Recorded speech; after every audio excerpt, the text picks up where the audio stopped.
On va commencer pour ce premier webinaire de la part euh,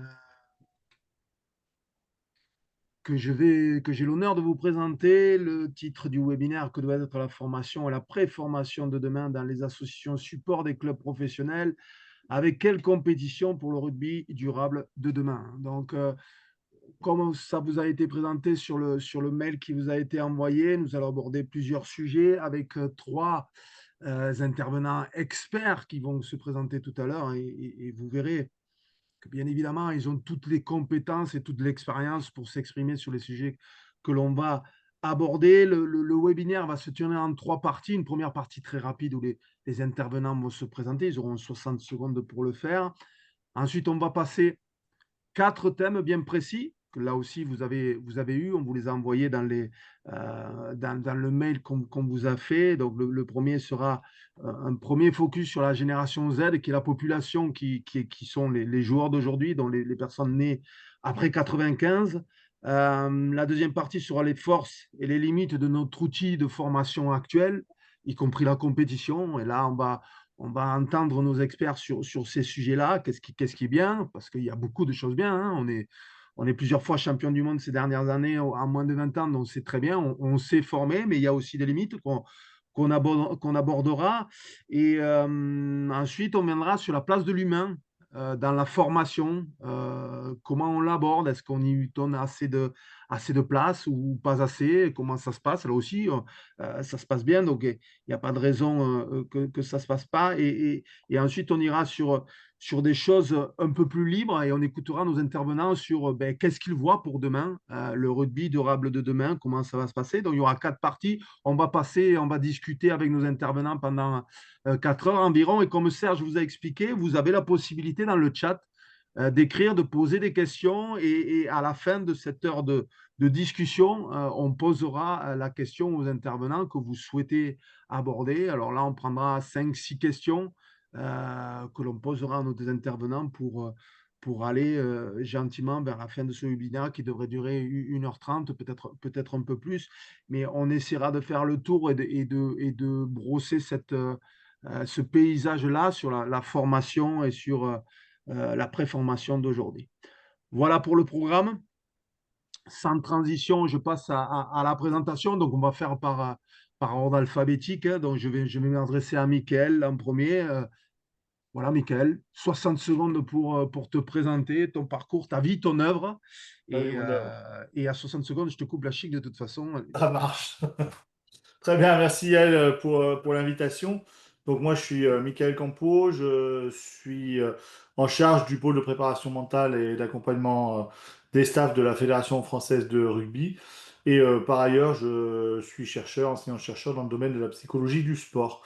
Donc à ce titre, bah, j'ai eu à accompagner les équipes et les staffs de la fédération et j'ai pu non seulement voir les grands, mais aussi les plus jeunes, et notamment cette fameuse génération Z pour laquelle on est là aujourd'hui.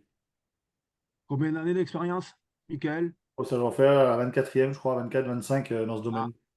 donc tu n'as pas commencé hier et Non. tu sais, et as un peu travaillé avec les personnes qui sont autour de de l'écran également. Hein. Effectivement, oui, avec Didier et Seb. Donc tu connais aussi leurs forces et la faiblesse, on pourra en parler en temps voulu. Merci Michael. Je passe à Sébastien Piccheroni, que vous connaissez tous. Sébastien, pareil, même combat, 60 secondes maximum. Ouais, bonsoir à tous, bonsoir Gaël, Sébastien Piccoroni. Donc, je suis actuellement manager de l'équipe à Pau, directeur sportif aussi, depuis 4 saisons pleines maintenant, en top 14. Voilà, avant, je suis prof de PS de formation. Cantalou de naissance et originaire d'Aurillac, c'est très important parce qu'on est une espèce en voie de disparition. Le Cantal se dépeuple, mais est très fier de mes racines et c'est important pour mon histoire. Et ensuite, voilà, prof de PS, voilà, jusqu'à il y a une petite dizaine d'années où je suis en dispo. Et j'ai eu un parcours en tant que prof de PS au service de la DTN et de Didier pendant de longues années sur l'accompagnement et la responsabilité du pôle espoir à Jolimont. Donc j'ai fait une dizaine d'années sur la formation des 15-18 ans au pôle espoir à Jolimont, avec le privilège d'accompagner aussi les équipes de France de moins de 16 et de moins de 17 ans. J'ai aussi fait une année responsable sportif du pôle France, puis ensuite manager de l'équipe de France des moins de 19, puis manager de l'équipe de France des moins de 20. pendant 2 saisons, avant d'être, là aussi, pendant 2 saisons et demie, avant de rallier le monde professionnel, d'être manager France Jeune, c'est-à-dire d'englober tous les parcours des équipes de France Jeune et de coordonner voilà, pour la DTN tout l'accompagnement des parcours masculins d'élite. Très bien. Ouais. Merci, Sébastien. Tu as un peu dépassé, mais on a bien compris que l'essentiel, c'est que Aurillac se soit maintenu en pro des deux, et c'est une bonne chose. Ça s'est passé ce week-end, d'ailleurs. Non, le week-end dernier, je ne sais plus. L'année dernière. Merci, Sébastien. Et on finit avec Didier Retière, qui nous a trahis et qui est maintenant au tennis. Mais bon, en voulant, on l'a quand même conservé. Didier, même chose, même combat, présentation, s'il te plaît. Bon, ben moi, j'ai Ta vie, joué ton œuvre. ma vie, mon œuvre. Donc, ancien joueur qui a toujours entraîné les générations plus jeunes pendant que je jouais, ce qui a fait qu'assez naturellement, j'ai travaillé dans le rugby. Donc, j'ai fait un DESS entraînement management du sport à Dijon, qui m'a permis après de commencer dans la prépa physique, comme mon physique ne me l'indique pas, avec différents sports. Et ce que j'ai fait pendant une saison, je suis ensuite devenu conseiller technique fédéral en Bourgogne, et puis ensuite CTR. Et puis après, assez rapidement, je suis monté avec les équipes de France jeunes, l'équipe de France des moins de 19 ans, ensuite l'équipe de France A, l'équipe de France moins de 21, où on a été champion du monde en 2006 à Clermont. Et puis ensuite, j'ai été entraîneur de l'équipe de France, la grande équipe de France. Avec Marc Lévremont, on fait la finale, le Grand Chelem en 2010 et la finale de Coupe du Monde en 2011. Derrière, je suis à 2 doigts de partir dans le rugby pro. J'essaye un peu et je reste en fait comme DTN adjoint en charge du haut niveau. Et donc, on lance en fait la grande réforme de la formation. Et puis j'enchaîne derrière DTN pendant 8 ans. Donc voilà, 26 ans à la Fédé, en ayant l'impression d'avoir fait vraiment le tour de tout ça, parce que j'ai aussi travaillé sur l'Académie des premières lignes, sur le plaquage à la Oui, ceinture, oui, beaucoup dans oui, la oui, on va prévention en aussi. parler. Derrière, bien, j'ai tenté l'aventure dans le rugby pro pendant 3 ans, très intéressante. ASM, Voilà, à l'ASM comme directeur sportif. Et puis, comme je recherche souvent des challenges, j'ai pris la balle au bon dans un autre sport, mais dans lequel, en fait, beaucoup de choses qu'on a mis en place au rugby semblent être utiles et qui pourraient être efficaces. Donc, j'ai pris cette mission de DTN de la Fédération française de tennis. on y reviendra, bien Il y a entendu. pas mal de Didier, boulot. Voilà. merci beaucoup pour la présentation. Voilà, vous avez du coup la connaissance complète et entière maintenant des trois personnes qui sont autour de nous. Vous avez vu qu'il y a de l'expertise, il y a de l'expérience et diverses et variées à la fois à la Fédé et dans les clubs professionnels. On va rentrer directement dans le vif du sujet sur le public qui aujourd'hui est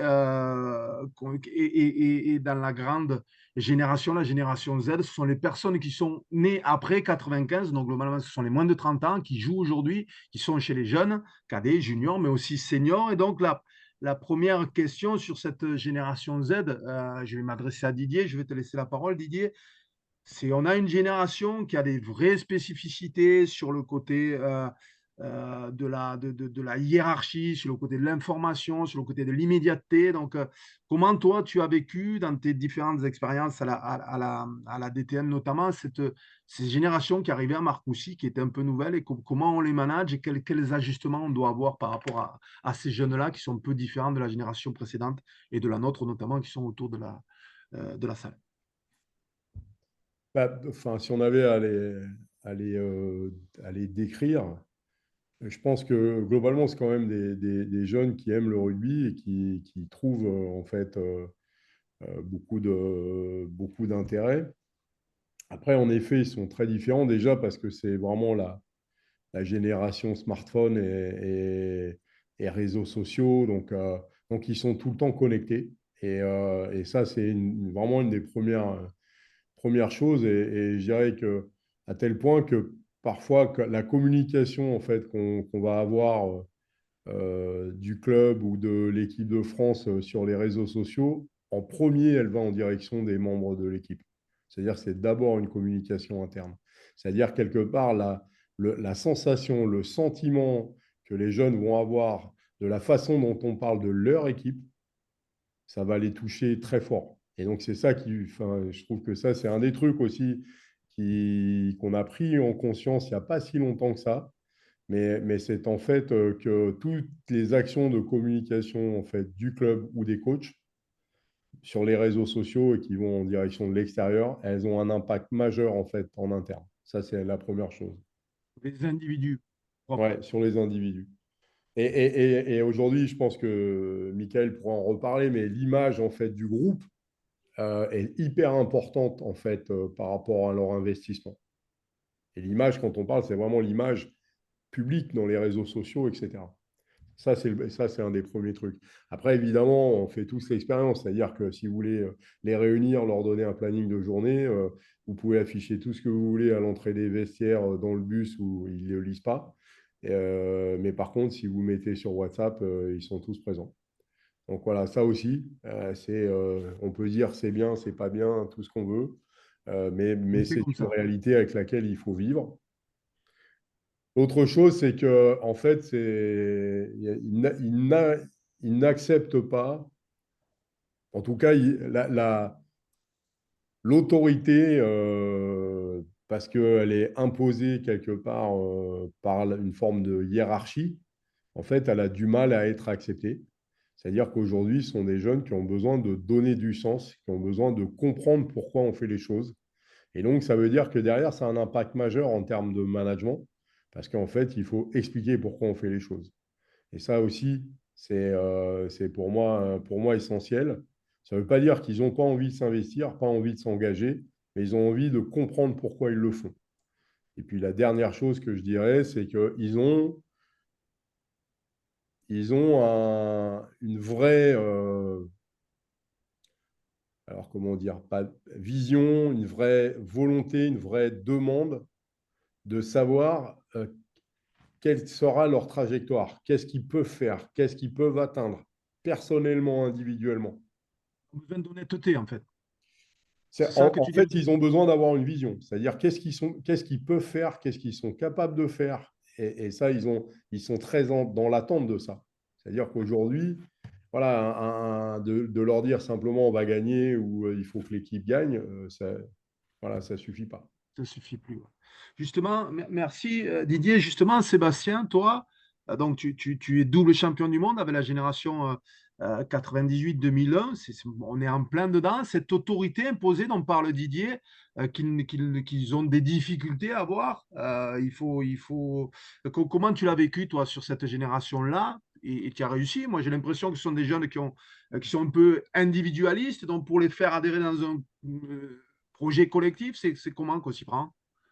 Mais on essaie d'avancer sur ces deux jambes, c'est-à-dire ramener tout le monde à notre jambe droite qui est le projet collectif et pas oublier la jambe gauche qui est nourrir entre guillemets l'individu et ce besoin de valorisation, ce qu'exprime Didier, de parcours, de vision, bref, d'accomplissement de l'individu. Donc on essaie toujours de manager, d'avancer sur cet équilibre-là entre ramener à la nécessité du projet collectif, mais pas uniquement, en faisant bien attention de nourrir on pourrait dire vulgairement chacun des égaux, mais je ne suis pas sûr que ce soit le bon terme. En tout cas, de nourrir chacun des individus dans son accomplissement personnel, individuel. Donc évidemment, ça demande du temps et je pense qu'il faut voilà, avoir un vrai Parce que parallèle toi, entre... égo, c'est un peu péjoratif. C'est ce que tu veux dire là. Moi, j'ai parlé d'ego, parce que je le vois comme ça. C'est un peu Mais péjoratif. Ce sont des individus qui sont un peu différents, tu dirais? à mes yeux, pas du tout. Non, ça peut être très souvent qualifié de manière péjorative. À mes yeux, pas du tout. On a tous un Voilà. certain niveau, un certain degré et avec différents paramètres et tant mieux. En tout cas, de le calibrer, de le percevoir et d'agir avec cet ego-là, pour moi, c'est capital. C'est-à-dire que l'un n'est pas opposé de l'autre. Moi, j'ai eu l'impression de traverser parfois des staffs où on se posait la question et on avait l'impression que c'était en opposition, mais en fait, pas du tout. On peut très bien être fan et totalement investi dans un projet collectif et être bougrement individualiste. Enfin, moi, plein d'expériences qui me prouvent que c'est possible. Je ne dis pas que c'est facile, mais en tout cas, je pense que le parti pris premier pour accompagner cette génération, c'est de ne pas oublier de nourrir chacun des individus, même si, in fine, notre objectif, il n'est que collectif. Et j'ai presque envie de dire, notre réalisation ultime et finale, elle est que collective. Donc, un travail encore plus spécifique sur chaque individu pour aller les nourrir avec ce besoin d'honnêteté dont parlait Didier aussi, Oui, de leur dire vraiment les choses. c'est juste que voilà, pour parler crûment, certainement que ça ne suffit pas d'espérer les nourrir tous ou les remplir tous ou les faire adhérer tous en disant voilà, on va gagner tel truc, on va être champion. C'est pas suffisant. Certains veulent une destinée purement individuelle. Et des fois, de notre activité, nous, collective, ça nous effraie un peu. Et on repousse un peu de prime abord ces comportements, alors que moi, je pense qu'il faut les accueillir, peut-être tenter à les modifier. Je ne dis pas il faut les accepter tous, mais en tout cas, il faut les accueillir pour y travailler dessus parce que c'est vraiment premier sur beaucoup de ces égos-là, entre guillemets. Ok, merci beaucoup Sébastien. Michael, toi, c'est plus, alors, de ta vision de psychologue, c'est plus sur le côté macro. Ce que viennent de dire Didier et Sébastien, j'imagine que tu trouves beaucoup d'échos. Et qu'est-ce que tu rajouterais, toi, avec ta vision de psychologue? Bah, beaucoup de choses ont été dites en fait finalement et faut comprendre qu'en fait c'est pas juste des jeunes qui sont différents. Il y a quelque chose qui est important, c'est de comprendre que c'est des jeunes qui arrivent dans un système qui lui a pas encore totalement évolué et donc c'est un peu cette dissonance qui fait que des fois ça exerce des incompréhensions entre le coach qui est d'une certaine génération qui va coacher aussi avec sa compréhension d'une génération qui, elle, a évolué différemment de la sienne. Et pareil, si on remonte sur la sphère dirigeante, où c'est encore une autre génération généralement qui dirige, et c'est un peu cette dissonance-là qui peut apporter un peu d'incompréhension dans le relationnel, finalement, si on fait pas attention trop à ça. Alors après, je suis tout à fait d'accord avec Didier sur le fait qu'il faut donner du sens à cette génération-là. Elle est biberonnée à la logique de sens. Elle grandit dans un monde qui est saturé d'informations. Elle est comparée systématiquement enfin, elle est dans une comparaison sociale. Et donc, du coup, c'est vrai que l'autorité statutaire, bah, ça marche moins. Et j'ai envie de dire, ça va encore moins marcher avec ce Mm. qu'on appelle la génération alpha qui est en train d'arriver et qui a Ouais. encore peut-être un autre niveau de délire, comme on dit. Donc, des choses qui sont importantes à prendre en considération. Et tu vois, quand on passe, c'est une génération qui n'est pas très, très, moins peut-être sujet à la critique. En tout cas, pas parce qu'elle est, en tout cas, elle est très sensible à la critique. Pas parce qu'elle est plus fragile, mais c'est parce qu'elle est, on va Qu'elle dire, soit fondée, la sujette à critique. l'instantanéité. Ouais, Euh, qu'elle soit fondée, la critique aussi, qu'elle soit justifiée, c'est ça. oui, oui, c'est ça. Quand Didier dit qu'il faut donner du sens, bah, finalement, c'est quelque chose qui est important. Et par exemple, avec les équipes, plutôt que de faire du feedback très descendant, amener sur de la question ouverte et faire réfléchir un peu les joueurs pour qu'ils s'approprient ce feedback, c'est des choses qui fonctionnent plutôt assez bien avec cette génération. Alors après, Didier, je crois que c'est Didier ou Sel, je sais plus, a parlé enfin les deux, certainement du collectif. Et Seb a très bien parlé de cet aller-retour, de cette réciprocité entre le jeu et le nous, le jeu JE. Et ça, c'est vraiment. On a mené un projet de recherche qui était sur l'identité sociale, donc l'appartenance au groupe. Et c'est un des résultats majeurs qu'on a eu. C'est-à-dire que on peut plus être dans le culte du sacrificiel, c'est juste parce qu'on appartient au groupe juste l'appartenance au groupe suffirait pour que du coup on ait ces sacrifices. Et en fait, avec ces générations-là, il y a besoin d'un aller-retour, une réciprocité. C'est-à-dire que pour que, à titre personnel, je vienne apporter, alimenter le nous, il faut que le nous m'apporte aussi à titre individuel.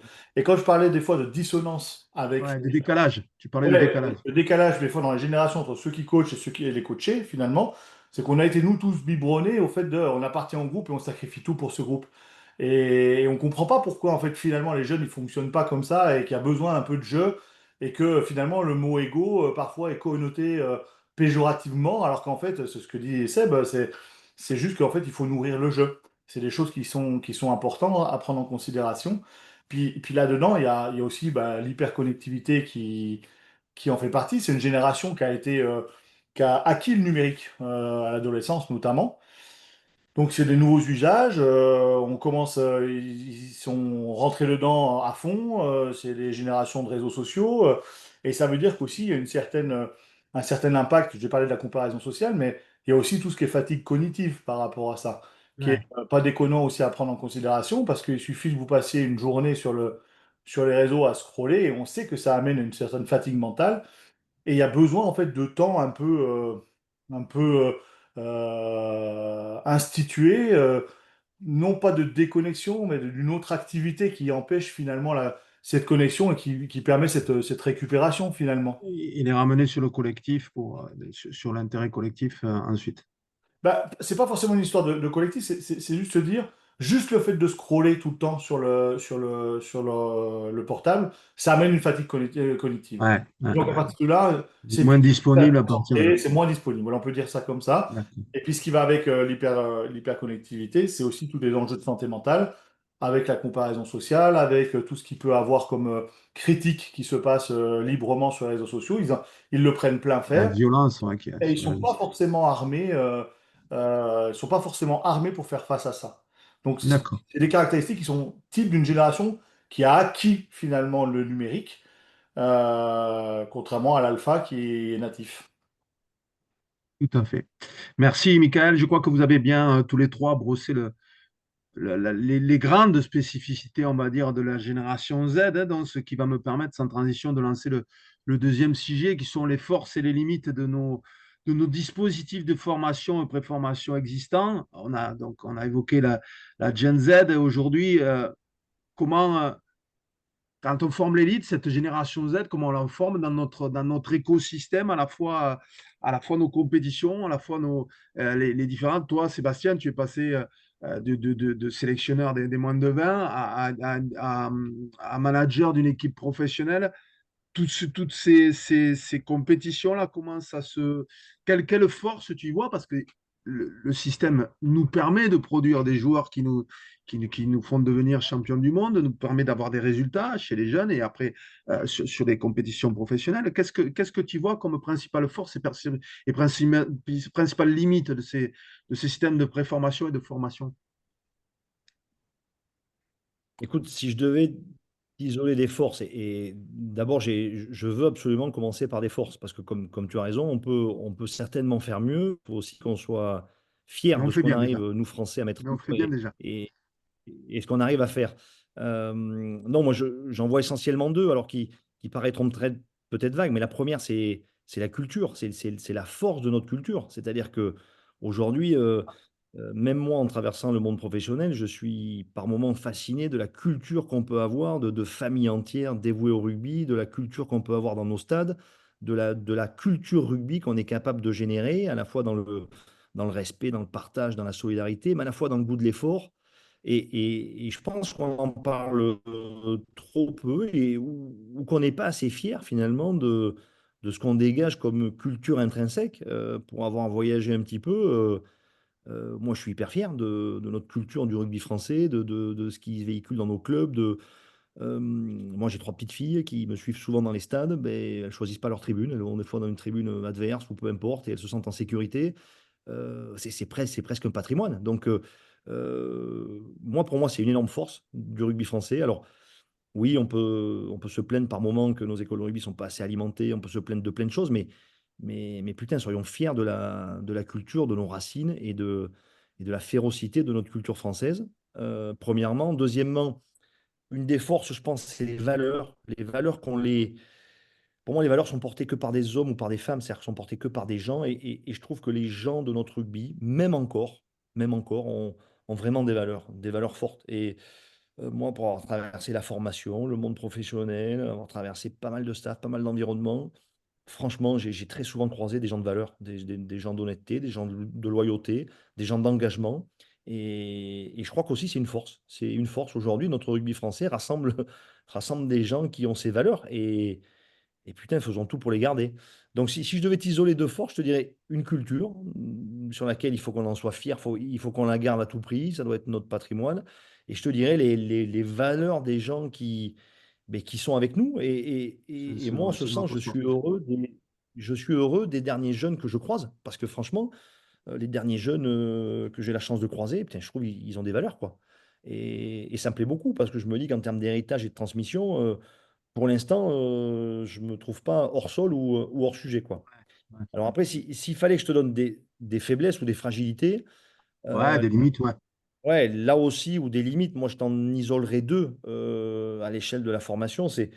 Le premier, c'est le calendrier et c'est nos saisons. C'est-à-dire que, avec le recul, moi, je trouve un peu absurde que notre modèle de formation, que nos compétitions jeunes copient le modèle des grands ou le modèle senior ou le modèle adulte en étant calqué sur une saison entière ou sur un calendrier idem. Tu vois, je suis un peu toujours surpris que finalement, Septembre-juin. les 3 plus beaux mois de l'année, ouais, septembre-juin, tu vois, ou les 3 plus beaux mois de l'année avec nos phases finales, finalement, un tiers de nos jeunes jouent au rugby, tu vois, là où les jours sont plus longs, où les week-ends sont un peu plus chômés, où on pourrait peut-être avoir d'autres organisations. Et donc, pour moi, le calendrier est une première limite parce que je trouve qu'on concentre beaucoup de nos jeunes sur le même rythme alors qu'ils évoluent pour être passés chez les jeunes à des vitesses très différentes. Et certains gosses au mois de janvier ne sont pas du tout les mêmes qu'au mois de septembre.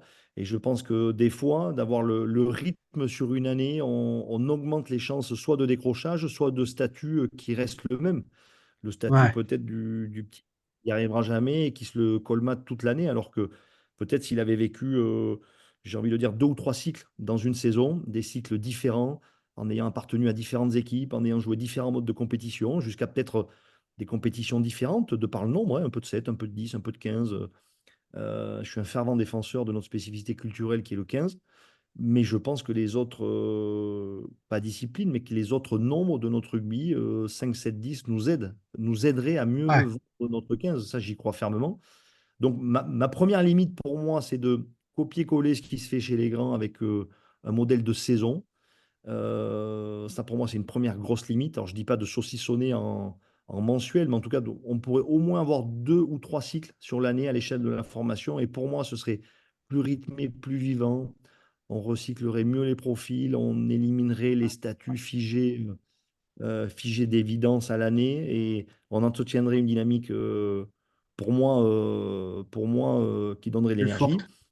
plus Mhm. forte. Et la deuxième limite, je dirais, c'est peut-être le rapport à l'équipe, même si je m'aperçois que dans les parcours d'élite des jeunes, c'est très souvent des joueurs qui s'affranchissent vite de leur parcours de l'équipe parce que les meilleurs joueurs, ils sont forcément touchés par les meilleures équipes, hein, les moins de 18, les moins de 20, France A7, la grande équipe de France, le centre de Il monte, formation, ouais. espoir, les pros. Donc, ils touchent obligatoirement 7, 8 équipes et finalement, c'est la qualité de leur parcours ou de leur management de leur parcours dans ces équipes qui font qu'ils y arrivent. Mais je dirais donc que l'équipe et aussi sur les jeunes, quand on les cantonne qu'à une équipe, est une limite. Est une limite parce qu'on D'accord. on peut avoir l'effet millefeuille de superposer des équipes, euh, entre guillemets, auprès du joueur. Et un joueur, par essence, il a du mal à se sentir appartenir à plusieurs équipes. Donc après, ça devient une ingénierie que de naviguer à travers les Ouais, équipes. ouais, ouais. Des difficultés de management très claires. Merci, Sébastien. Donc, de grandes forces, hein, la culture et nos valeurs, et des limites, le calendrier et l'équipe. Didier, si tu devais rebondir sur ce que vient de dire Seb ou rajouter quelque chose, qu'est-ce que tu rajouterais de ton Voilà, œil d'expert? je partage complètement, complètement ce qu'a dit Seb, hein. Et la culture, je vais plus loin, c'est aussi une culture du jeu. C'est-à-dire qu'il y a une Oui, identité française qui est revendiquée, qui est vécue. Et je pense que je le vois avec, par exemple, le tennis, il n'y a pas cette sensation-là. En France, au rugby, on a quand même un état d'esprit, des représentations de ce qu'est le bon rugby qui se retrouvent assez, et ce qui fait qu'on a vraiment cette culture qui s'exprime jusque sur le terrain. Et ça, c'est une richesse incroyable.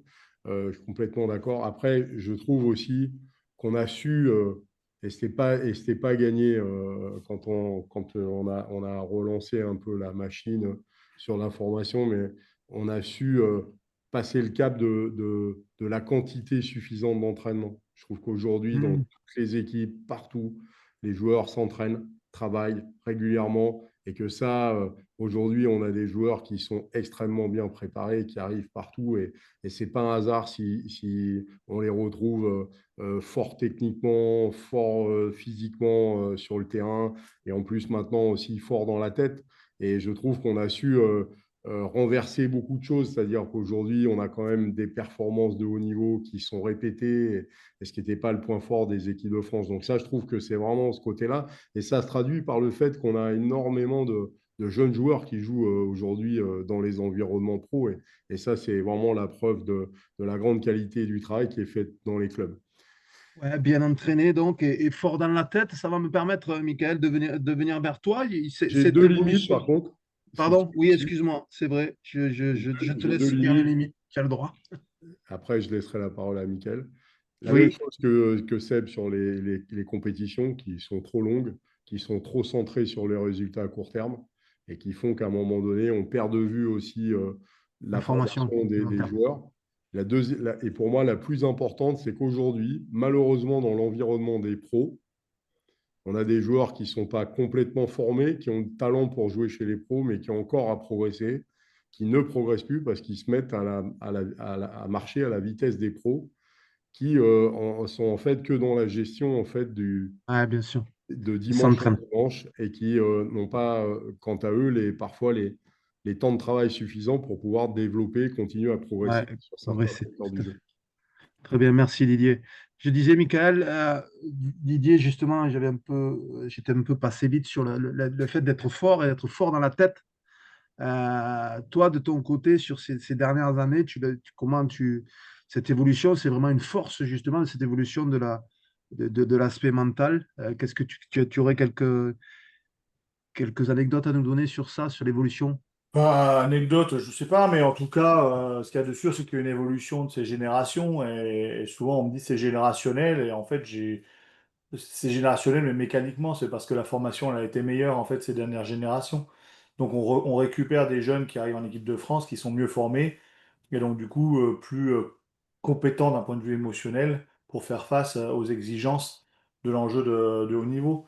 Et c'est vrai que je rejoins Seb et Didier. Je pense qu'on a une formation qui est de qualité, qui est de qualité, toujours à parfaire, bien évidemment, avec parfaire des logiques un peu structurelles. Le calendrier a été nommé, cette exigence de performance à court terme qui parfois est un non-sens. Même tard encore dans le parcours de développement. Mais peut-être une chose qui est aussi à soulever, c'est que pour qu'on fasse des joueurs aptes à pouvoir faire face aux exigences, il faut absolument que le staff lui-même soit apte à accompagner ces jeunes à faire face à ces exigences. Et ça soulève deux choses. Ça soulève l'accompagnement des staffs, ou en tout cas d'un point de vue structurel, à ce que les staffs, eux aussi, s'accordent à être dans un rythme différent, dans un rythme qui est peut-être qui laisse respirer un peu plus, qui se mette moins de pression, qui soit plus en accord avec les attentes dont parlait Seb tout à l'heure sur cette jeune génération. Et puis ça soulève la question de la formation de l'éducateur.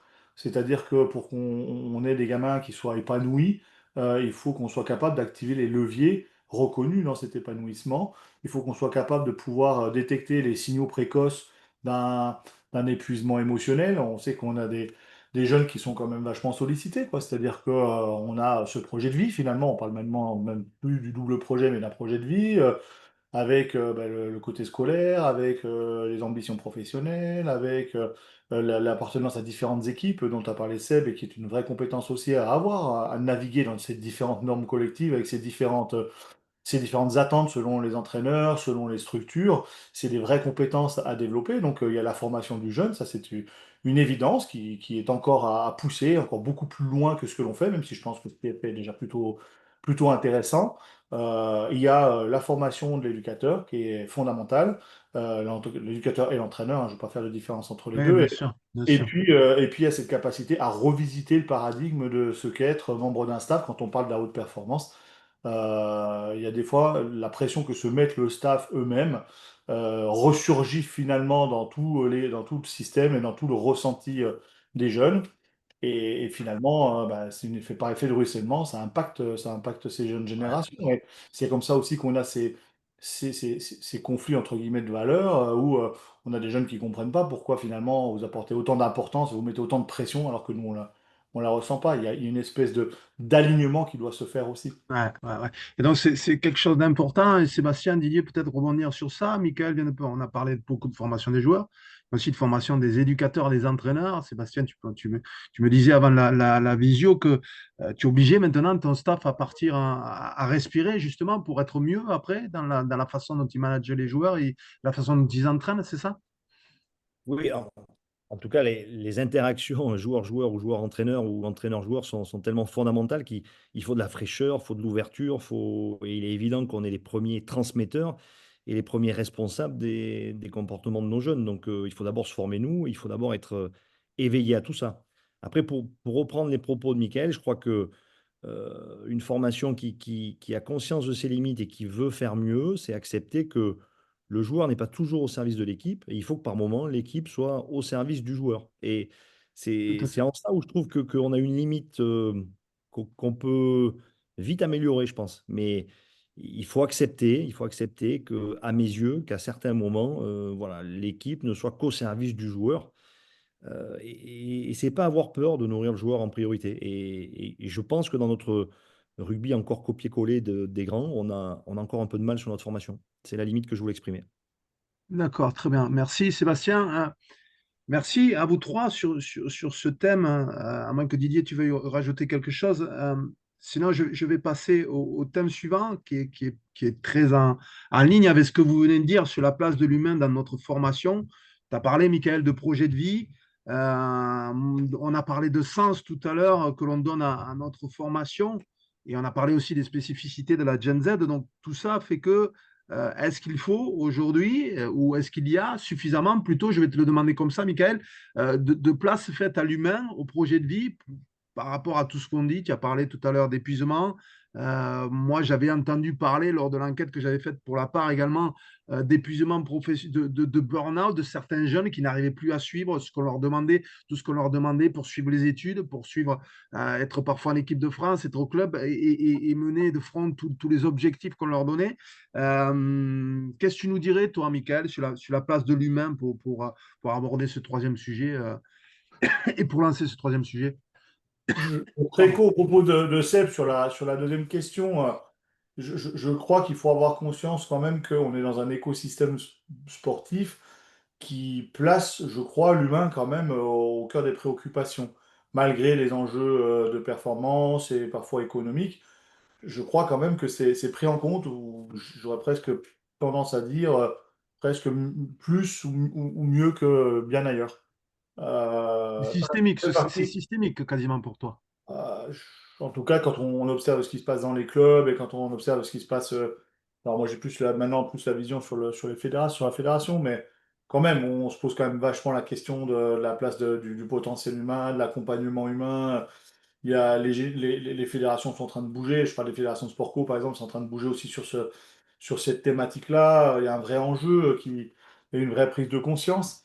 Donc, je crois quand même que, il faut quand même qu'on le souligne. Ouais, Après, ça pose la question de, en fait, ce que tu demandes là, c'est le rôle des clubs et ça pose la question, est-ce qu'on forme des joueurs ou est-ce qu'on forme des jeunes finalement? Et je pense que on peut clairement se positionner sur le fait on peut pas dissocier les deux.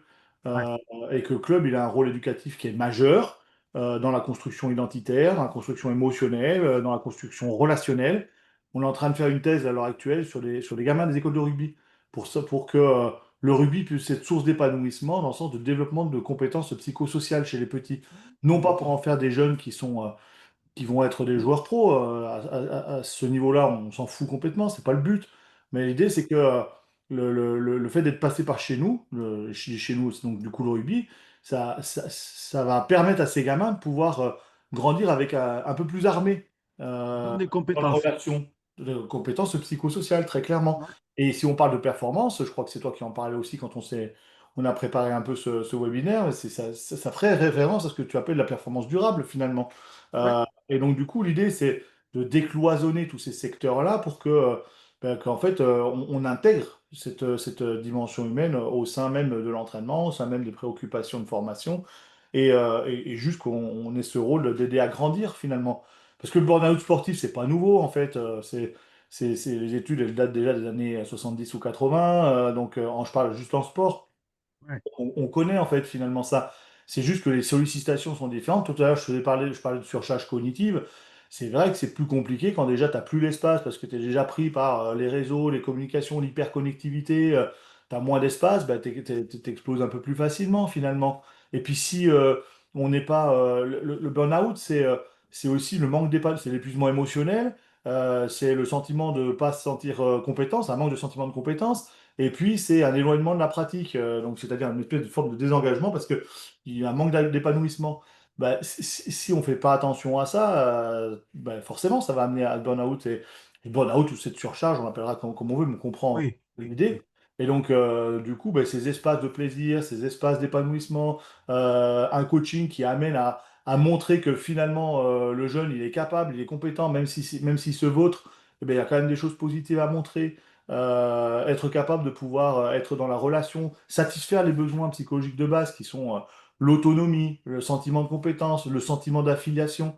Tout ça, si on arrive à le nourrir, il n'y aura pas plus de burn-out maintenant qu'il y en avait avant. Le seul truc, c'est d'être capable de s'adapter aux besoins de cette nouvelle génération.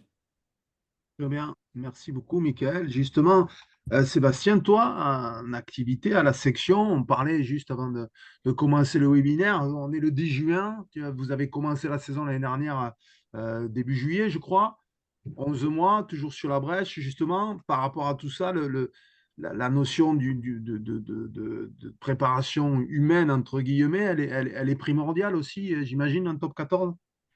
Oui, oui, la gestion de l'énergie est primordiale. D'ailleurs, il me reste 2 minutes d'autonomie d'énergie, donc sois pas étonné si je coupe dans 2 minutes, mais non, je devrais pouvoir encore avoir 1 heure, mais non, non, Et elle est c'est, totalement primordiale. Et d'ailleurs, c'est le défi parce que évidemment qu'on on veut tous mettre l'humain au centre, évidemment qu'on veut tous être bienveillants et accompagner nos pairs, ça paraît évident. Après, voilà, en sommes-nous capables? Par moments, non, parce que notre rythme est effréné, notre rythme est usant, comme tu l'as dit. On est sur le ouais. pont, nous, le monde professionnel, 11 mois sur 12, parfois inlassablement tous les week-ends pendant 3 mois et demi de compétition. Donc, il est évident que même si on veut être bienveillant, même si on a des bonnes intentions sur l'humain, ben, des fois, on y arrive plus ou moins bien parce que la mécanique fait qu'il y a de l'usure émotionnelle, il y a de l'usure affective, il y a un manque de temps. Donc, moi, ce qui m'intéresse, ou en tout cas ce que je perçois, c'est que globalement, oui, l'humain est au centre et on veut tous y être bienveillants. Après, on n'en est pas toujours capable. Et c'est pour ça que travailler sur soi-même, travailler sur le fonctionnement de staff, être réveillé, avoir des moments de lucidité. Je n'ai pas envie de dire décompression parce que Ouais. c'est trop prétentieux de dire que des fois on peut décompresser, on fait comme on peut parfois. En tout cas, des moments de lucidité, c'est important. Et surtout, je pense, avec cette génération et le monde compétitif de nos 2 divisions professionnelles françaises, parce que le paradoxe, c'est que en fait, nos jeunes, nos joueurs, comme nous, très souvent, ils coupent peu. Et en fait, même si on veut être bienveillant avec eux, même si on veut le meilleur, des fois, on se laisse pas le temps, on se laisse pas le temps de l'observer. Donc, c'est important d'avoir, à mes yeux, des moments qui nous garantissent ce peu de lucidité. Très bien. Merci beaucoup, Sébastien. Didier, toi, j'ai envie de venir te chercher, même si c'est tout frais là, sur le tennis. Alors, je sais que tu viens d'y arriver. La place de l'humain dans le tennis, c'est quelque chose d'encore plus élitiste de ma vision extérieure. Il n'y a que, je crois, 200 ou 300 garçons et 200 ou 300 filles qui arrivent à vivre correctement dans le monde du tennis, alors que chez nous, il y a quasiment À peine. 2000 contrats de travail de joueurs de rugby. Comment ça se passe dans la formation, dans la préformation des tennisman avec cette élite qui est encore plus, Ouais. plus élitiste? C'est con ce que je dis, mais c'est encore Je plus serré, quoi. je referai le parallèle, c'est-à-dire qu'on veut enfin, cette génération Z, elle demande de l'épanouissement, etc. Mais le staff, et Seb l'a dit, c'est le staff, si lui-même ne peut pas avoir cette forme d'épanouissement, parce qu'on a aussi des coachs qui sont en burn-out, parce que ils vont se réfugier, bosser comme des fous dans les stades, parce qu'il y a aussi des modes qui sont de dire plus on travaille, plus on est quelque part respectable, plus on montre l'exemple, etc. On est encore un peu dans là-dedans, et on voit bien des fuites en avant de staff entier qui sombrent dans le surentraînement et qui perdent la lucidité. Et donc, évidemment, dans ces situations-là, comment ils peuvent eux-mêmes mettre en place ces choses-là pour les joueurs. Et moi, je pense qu'en effet, il faut aussi réfléchir à comment on coach les coachs. Euh, pour moi, le préparateur physique, il y a des moments, il faudrait aussi qu'il travaille avec le staff. Le préparateur mental, ça y est, c'est un peu à la mode et grâce à tout le boulot qui a été fait par Michael et avec nous, et puis maintenant ça passe, ça diffuse partout, mais on voit bien les coachs qui sont coachés, ça c'est intéressant et je pense que c'est une vraie. Je pense que le bien-être du staff est fondamental pour qu'on puisse en fait avoir une action euh, qui est intéressante pour les joueurs et pour l'équipe. Ça, c'est le truc. Donc derrière, le tennis. Et le tennis, ce qui est dingue, c'est que ce que je découvre, en fait, c'est que les joueurs qui sont classés, mais ça commence dès les juniors, ils sont dans la pression hebdomadaire du classement. C'est-à-dire que chaque semaine, le classement ATP, WTA, ITF pour les juniors tombe. Et en Ouais, fait, c'est ça. En fait, c'est un classement glissant sur 3 ans. Ce qui fait qu'en fait, s'ils veulent monter dans le classement, il faut qu'ils perdent plus que ce qu'ils ont fait il y a 3 ans. d'accord. Et donc, voilà, il y a une sorte de pression, mais Permanente. terrible qui est là-dedans. Derrière, ce qu'il faut se rendre compte, c'est qu'on a un couple fort entraîneur-entraîné. Et l'entraîneur n'existe qu'à travers les classements qu'il fait atteindre à ses joueurs. Et donc, quoi, on a les bons ingrédients, pas mal de pression, le côté très exclusif de cette relation entraîneur-entraîné, 34 tournois dans la saison, les mecs qui se déplacent dans le monde entier, etc. Donc, on a tous les ingrédients pour avoir des burn-out, des débordements de tout genre. Enfin, c'est un milieu très dur où les gens sont très seuls. Nous, on a quand même l'avantage d'avoir des staffs, d'avoir l'équipe, d'avoir le club. Et aujourd'hui, là, au tennis, c'est pas du tout le même environnement. Donc, ce qui est hyper intéressant, et moi, c'est ce qui m'a aussi très intéressé quand j'ai fait un peu l'audit de tout ça, c'est que les questions qu'on se posait il y a 15 ans au rugby, sur les parcours, sur l'accompagnement des coachs, etc., c'est des choses qui se posent aujourd'hui au tennis. Donc, sans dire on a fait avant, il y a plein de trucs où c'est formidable. Mais je pense qu'il y a un gros travail justement sur la bonne gestion du rapport entraîneur-entraîné, d'un moment donné aussi de formation continue des coachs. Parce que ça, c'est vraiment fondamental. Ce qu'on a su, je pense, générer au rugby, cette forme d'humilité vis-à-vis du rugby de haut niveau, c'est qu'on est dans la nécessité de se maintenir dans le move et donc d'apprendre, d'échanger. Et on a quand même un environnement rugby qui est ouvert où les échanges sont assez faciles, ce qui n'est pas vraiment le cas au tennis. Donc voilà, il y a des enjeux majeurs dans le tennis français aujourd'hui qui sont ceux-là en fait. Et là, En c'est fait, un vrai changement de culture.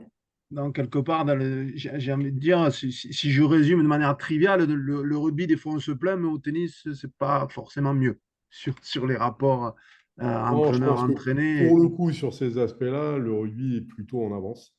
plutôt en avance. Ça ne Parce veut que pas les dire. tennisman, Alors, le tennis, c'est un peu particulier parce que je pense qu'il y a d'autres nations qui sont qui sont là-dedans, hein. Mais le tennis français, je pense, était un peu, et certainement un peu. il y a cette spécificité que le tennisman doit se débrouiller quasiment tout seul. Ah ouais, ce qui est dingue, c'est que en fait, le joueur de tennis est en fait un chef d'entreprise.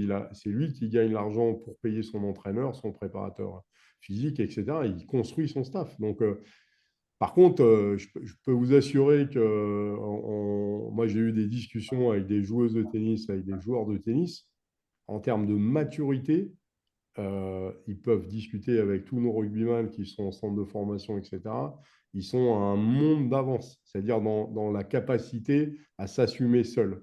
Par contre, Justement, par rapport à ce que tu dis là, qui sont leurs propres chefs d'entreprise. ouais. Mais par contre, derrière, pour gérer le fait qu'ils soient matures justement dans leur prise en charge, ça, il y a aussi des points faibles qui sont des moments, difficulté à se surpasser, difficulté à avoir les conditions autour d'eux les plus adaptées pour faire des performances de haut niveau. Voilà, il y a plein de sujets sur lesquels voilà, on va devoir essayer d'avancer. D'accord.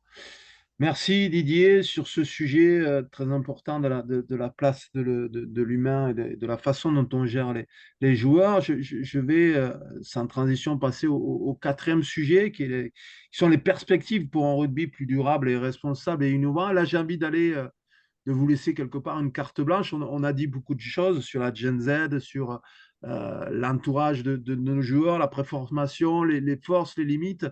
si on se projette sur le rugby de demain, si vous aviez une baguette magique, messieurs, pour transformer quelque chose, pour changer quelque chose là de suite, qu'est-ce que vous nous diriez pour dire, pour aller sur quelque chose qui de suite rendrait notre rugby plus durable, plus acceptable, plus intéressant. Alors, bien entendu, hein, encore une fois, on a été X fois champion du monde en moins de 20. Notre formation-préformation, elle est plutôt cohérente, sinon on n'aurait pas ces résultats. Mais si on se projetait dans le monde idéal, ce serait quoi?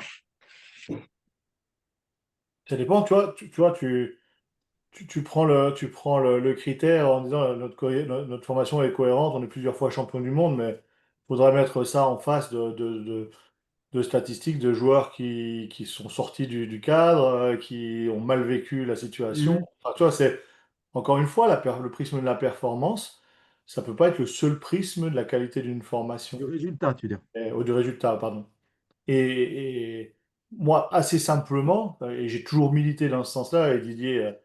Et d'ailleurs, Seb le sait aussi, c'est que je pense que pour aller vite, il faut déjà passer par l'entraîneur. J'avais pris cette métaphore de l'entraîneur, c'est le premier préparateur mental de l'équipe et des Mhm. joueurs, dans ce sens où, alors c'est une métaphore, mais dans le sens où c'est cette relation avec l'entraîneur qui impacte le plus, avec le joueur qui impacte le plus finalement ses états mentaux, parce que c'est lui qui est garant du fonctionnement, c'est lui qui est garant de la qualité de la relation, c'est lui qui est garant finalement du devenir aussi du jeune. Et puis en plus, quand on parle de jeune, il y a une espèce d'identification qui peut se faire à une figure qui peut être des fois pas vue comme peut-être même parfois paternaliste. Je pense que s'il faut accélérer, c'est vraiment la baguette magique, comme tu le disais, Ouais. Gaël. Pour moi, ça passe essentiellement par la formation, une formation très très forte sur la dimension mentale de tous les éducateurs sportifs, entraîneurs, éducateurs, pour justement que le premier levier soit déjà activé, le levier de la relation, qui serait nourri justement par ces connaissances-là. Didier et Seb, vous allez vous appuyer dans ce sens aussi? Vous êtes d'accord avec ça? Oui, évident. Moi, je suis totalement d'accord avec Mickaël. Je mettrai une remarque supplémentaire, mais évidemment que je suis d'accord avec Mika, mais moi, je pense qu'il faut qu'on fasse attention. On est tous alignés pour mettre l'humain au centre et bonifier l'humain, ou en tout cas valoriser le potentiel humain. Et que paradoxalement, le monde d'hyperconnectivité qui nous entoure fait qu'on a l'impression d'y être sans y être. Je m'explique. Je pense qu'aujourd'hui, le fait d'être très, très souvent connecté, on passe beaucoup de temps ensemble, les uns les autres, et paradoxalement, mécaniquement, on s'éloigne de l'humain. Je pense que dans nos environnements, si on réfléchit tous un peu, on passe presque de plus en plus de temps avec certains de nos collègues ou certains de nos joueurs, certains de nos entraînés, et que sur certains sujets, on les connaît finalement très peu. Ouais. Et je pense que ça, c'est le monde qui nous entoure, et que le danger de l'avenir de notre monde, c'est de ne pas nous tromper sur voilà, sur ce qu'est une relation humaine. À savoir bien connaître les gens, partager, accueillir des fois des émotions, partager des jugements, partager des principes, des valeurs. Et aujourd'hui, je constate la manière dans laquelle on vit, la manière, nous, dont on vit dans nos groupes de rugby. Et on croit qu'on communique et qu'on est énormément lié avec les autres parce qu'on est sur plein de groupes WhatsApp, on s'appelle, on s'envoie des textos, on communique, on fait des réunions. Paradoxalement, on est très souvent connecté aux autres. Et étant réellement connecté humainement, là, je pense que c'est une grosse limite. Donc, si, pour répondre Toi, à ton justement, enjeu Sébastien, durable, pour moi, c'est avoir conscience de ça. C'est avoir conscience ouais, de ça. toi, justement, Sébastien, toi, à Pau, excuse-moi de te couper, justement, tu mets des choses particulières en place pour aller justement aller connaître un peu mieux à la fois ton staff, mais aussi tes joueurs pour comprendre un peu mieux les hauts, les bas qu'ils peuvent avoir pendant la saison. Tu le fais, ça? Tu le mets en place déjà ou Déjà, pas? déjà, la première chose, comme dit Michael, c'est d'avoir un peu de recul et de lucidité sur ma pratique. Et le recul et la lucidité sur ma pratique, c'est déjà d'avoir conscience que moi, le premier, il y a des fois, je suis très peu bienveillant ou proche humainement de certains de mes joueurs. Alors, je peux être, mais c'est pas vulgairement leur envoyer un message qui me connecte humainement à eux, tu vois. Ouais. Et je trouve que c'est le danger. C'est le danger de nos modes de vie actuels, de cette hyperconnexion facile. Et il y a un mode pour rentrer en relation humaine, tu sais, il y a un environnement à tout entretien individuel. un chemin aussi pour se connaître ou pour échanger des choses plus ou moins puissantes. Et je trouve qu'aujourd'hui, tous les outils technologiques, entre guillemets, de communication qui sont à notre merci font que très souvent, on oublie voilà, de bien préparer ou de bien qualifier ce temps d'échange ou de connexion. Et moi, j'aimerais être l'un de ceux qui soit vigilant à l'avenir à veiller à garder cette connexion humaine. Ouais. Encore une fois, sans prétention aucune, parce que je suis plutôt critique aujourd'hui sur, même moi, étant conscient de ça, ce que je suis capable de faire. D'accord. Didier, tu rajouterais quoi sur ce sujet? Moi, vraiment, il y a deux aspects qui me semblent fondamentaux. C'est de se persuader de lutter contre la solitude. Ça reprend ce que dit Seb. Ça veut dire que souvent, le quotidien va nous entraîner en tant qu'entraîneur, en tant que manager, qui assumons des responsabilités. Il faut lutter contre la solitude, lutter contre, en fait, le mécanisme même en étant en interaction avec beaucoup de gens, parfois dans le partage des émotions, dans le partage des problématiques, en fait, on est seul. Et c'est là où il faut aller chercher des gens qui vont pouvoir nous aider, des gens qui vont pouvoir échanger, de créer ces moments-là qui sont hyper importants, je pense, sur la gestion à long terme, en fait, à la fois des parcours des coachs, des parcours de toutes les personnes qui travaillent ensemble. Et ça, en effet, c'est d'avoir la capacité de se donner ce temps-là. Et ça, je pense qu'en effet, si les managers n'arrivent pas, enfin, c'est un peu leur mission. Et puis aussi, c'est d'essayer de créer du lien entre managers, parce que c'est des moments aussi qui sont importants de pouvoir échanger, partager, de se donner des idées, voilà, se créer du temps pour pouvoir redémarrer, en fait, garder cette fraîcheur. Moi, j'aime bien ce côté aussi, ce que dit Seb, c'est qu'on a un entraîneur, il doit être entraînant. Et s'il n'a pas cette fraîcheur-là, eh ben, en fait, c'est très compliqué. La deuxième chose qui me semble fondamentale, c'est cultivons l'esprit du jeu. Le jeu, on joue au rugby, on ne travaille pas au rugby. On joue au rugby. Alors, le Il rugby faut n'est que pas un métier. Excuse-moi, Didier. Le rugby n'est pas un métier? le rugby, c'est un métier, mais on joue au rugby. D'accord. On ne Donc, travaille non. pas au rugby. OK, on Tu ne s'entraîne vas comme pas des jusqu'à pros. dire que le rugby n'est pas un Mais, métier aujourd'hui. mais tu vois, c'est là où des mecs, c'est là où quand tu. Ouais, mais à un moment donné, c'est de garder cette lueur qui fait dans le regard, qui fait que tu tentes des coups. Voilà, quand on voit Biel Barré, quand on voit Damien Penaud, quand on voit euh, Antoine Dupont, ils ont ce côté, à un moment donné, de tenter des trucs. Alors oui, ils ont des capacités hors normes, etc.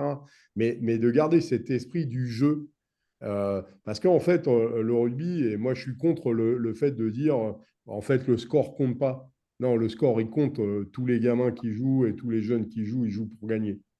Après, l'important, c'est qu'est-ce qu'on fait de ça. Et là, c'est là où tout le boulot des coachs, c'est de dire qu'on ait perdu, qu'on ait gagné, on essaye d'en faire quelque chose qui devient positif pour le groupe. Je me Ouais. souviens d'une longue discussion qu'on a eue tous les deux avec Seb après le match de poule contre l'Argentine en Argentine. Et il a su, et ça a été énorme, il a su faire que ce match très compliqué soit devenu en fait pour le groupe quelque chose sur lequel ils ont su construire quelque chose et qui n'a pas été dans la. C'est quoi? Remets le contexte, s'il te plaît, pour que Seb puisse nous. C'est C'est intéressant. Seb, il peut en parler, mais Ouais, non, non, ouais, c'est le troisième match de poule sur la Coupe du Monde 2019 où on se fait vraiment secouer par les Argentins.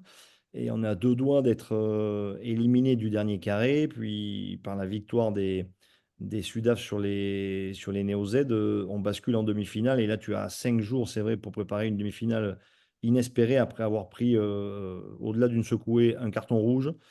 J'avais plein de joueurs malades à ce moment-là. Bon, c'était ouais, ouais. un vrai moment de bad. Et vous savez qu'on avait beaucoup échangé avec Didier sur la manière managériale d'en faire une force. Et c'est vrai que ça avait plutôt bien fonctionné parce que le groupe avait réagi de manière merveilleuse en étant capable de faire une grosse perf contre la grosse équipe parce que les Sudaf étaient de loin la meilleure équipe du plateau de la compétition. Et en demi-finale, les jeunes Français avaient été bien meilleurs. Donc D'accord. c'est ça, tu vois, c'est de dire à un moment donné, c'est qu'est-ce qu'on fait en fait du résultat et en tant que coach, pour que ce soit durable, eh ben, il faut essayer d'en sortir des points qui font progresser en fait le groupe, que ce soit. Je trouve que souvent on est aussi en difficulté quand on perd beaucoup que quand on gagne beaucoup en fait. D'accord. Très bien. Donc, je note que pour vous, pour un rugby durable et responsable et innovant, c'est surtout la formation des éducateurs et des entraîneurs. Bien insister là-dessus pour garder à la fois de la fraîcheur et la capacité de bien manager les joueurs. Et la deuxième chose, c'est ce que tu viens de dire, Didier, c'est que le rugby doit rester un jeu. Et j'imagine que ça, Michael, sur le côté psychologique, c'est hyper important également. Oui, oui, bah, c'est évident, hein. Quand je vous parlais tout à l'heure des besoins psychologiques de base, Ouais. l'épanouissement passe par là. Enfin, c'est comme imaginez un joueur de trompette qui prend plus de plaisir à jouer, à jouer son instrument. Bon, bah, ça va pas durer longtemps non plus. Enfin, c'est comme tout, C'est on est ça. nourri par on est nourri par le côté hédonique, mais c'est aussi ce qui nous a fait venir, ou tout du moins rester dans notre activité. C'est-à-dire que on a des motivations dites plutôt extrinsèques. On vient dans le rugby quand on est petit pour faire plaisir à papa, mais on y reste parce qu'on a pris du plaisir. Et c'est ça, c'est une motivation plutôt intrinsèque. Mais ces motivations-là, le plaisir notamment, ou les plaisirs, parce qu'il n'y a pas qu'une seule forme de plaisir, c'est essentiel. C'est essentiel. Et si on perd ça de vue, eh ben en fait, on sait très bien que l'engagement s'atténue. Ça paraît tellement évident de dire ça et tellement ahurissant de voir comment parfois on s'en éloigne. Ouais. Oui, l'enjeu tue le jeu, etc. Mm. C'est un peu caricatural, mais c'est ça. Donc, le rugby est un jeu. La formation des éducateurs, un troisième item que vous nous sortiriez pour un rugby plus durable, messieurs? Ça ferait un chacun. D'ailleurs, c'est Sébastien qui n'en a pas donné, je crois, mais je ne veux pas balancer. Mais... Ah, moi, je te propose de mettre, de bien définir qu'est-ce que c'est mettre l'humain au centre dans un monde hyper Oui, oui, oui, connecté. Moi, je pense c'est qu'il faut qu'on ça. fasse très, Oui, très attention à ça. On a l'impression d'être connecté humainement, mais pour moi, c'est qu'une impression. ouais, avec tous les outils dont tu as parlé tout à l'heure, et ça, c'est vraiment spécifique. Et a priori, Michael, la Gen Z, la génération qui arrive, elle va être encore plus délicate à ce niveau-là pour On n'a toucher pas l'humain. trop- Je sais pas si ça va être plus délicat, on n'a pas trop de recul encore sur cette génération alpha. Le seul truc, c'est qu'on sait que la Gen Z, comme tu dis, elle a acquis le numérique, elle a acquis la connectivité et les réseaux et tout ça, alors que la génération alpha, elle est native. Et donc, du coup, on ne sait pas quelle va être la différence par rapport à ça. Par contre, il y a des choses qui sont clairement identifiées déjà. Ce sont des générations qui sont de plus en plus sensibles aux questions sociétales, comme l'écologie par exemple. C'est une génération qui ont vécu le Covid. Donc on sait qu'il y a des différences déjà comme ça, et notamment quand Seb parlait du besoin de connexion, je pense que le Covid, c'est un peu secoué tout le monde par rapport à ça, et on n'a pas encore le recul sur ces jeunes générations de savoir comment ça les a impactés finalement. Il y a aussi l'émergence de l'intelligence artificielle, dont on n'a aucun recul par rapport à ça, sur Ouais, les comportements bien sûr. sociaux, sur les comportements humains, tout simplement. Donc, pour l'instant, on est un peu à poil quand même sur cette génération qui arrive, et parce qu'il nous faut un peu plus de recul, mais voilà, il y a ces leviers un peu, ou en tout cas ces questionnements, ces interrogations qu'on peut avoir et qu'on peut essayer d'anticiper, mais tout en sachant qu'on navigue un peu à vue par rapport à ça. Ouais, il y a un Très bien. sujet un peu bateau qui me semble aussi fondamental, mais c'est aussi de rester, évidemment, c'est le rugby on a le rugby de haut niveau, l'engagement, etc. Mais c'est aussi de garder cette dimension sécurité, c'est-à-dire comment on fait pour pouvoir, en visant un peu de la performance, mais de pouvoir aussi construire des attitudes et des comportements qui visent en fait au respect à la fois de sa propre personne, c'est-à-dire éviter de se mettre en danger, mais aussi en même temps de ne pas accepter de mettre les autres aussi en danger. C'est vraiment de mettre en avant quelque chose qui fait partie de nos valeurs, mais on est adversaire, mais on est d'abord partenaire de jeu, hein. Donc on est tous des rugbyman. Et le fait de faire partie de cette même famille, elle nécessite aussi de faire vivre ce respect sur le terrain qu'on voit, hein, dans les matchs, etc. Et Seb l'a souligné, je crois qu'il y a cette dimension forte des valeurs du rugby, mais qu'on doit cultiver tout le temps sur le terrain et de dire, voilà, on s'engage à fond, mais à un moment donné, on essaye aussi de préserver sa santé et préserver la santé de l'adversaire. Tout à fait, la sécurité, bien entendu, est primordiale. Donc, Ben, écoutez, on arrive au terme de nos 4 thèmes que nous avions prévu de faire. On va passer aux questions. Je vous rappelle que si vous voulez poser des questions, vous avez le chat possible pour écrire et nous poserons les questions à nos experts. La première question, messieurs, elle concerne les parents. Euh, Dans le cadre de la formation, la préformation, on n'en a pas trop parlé. Je te vois sourire, Didier, allez, à cette évocation-là. Qu'est-ce qu'on pourrait dire sur le rôle des parents, la façon dont on gère les parents dans les associations de support?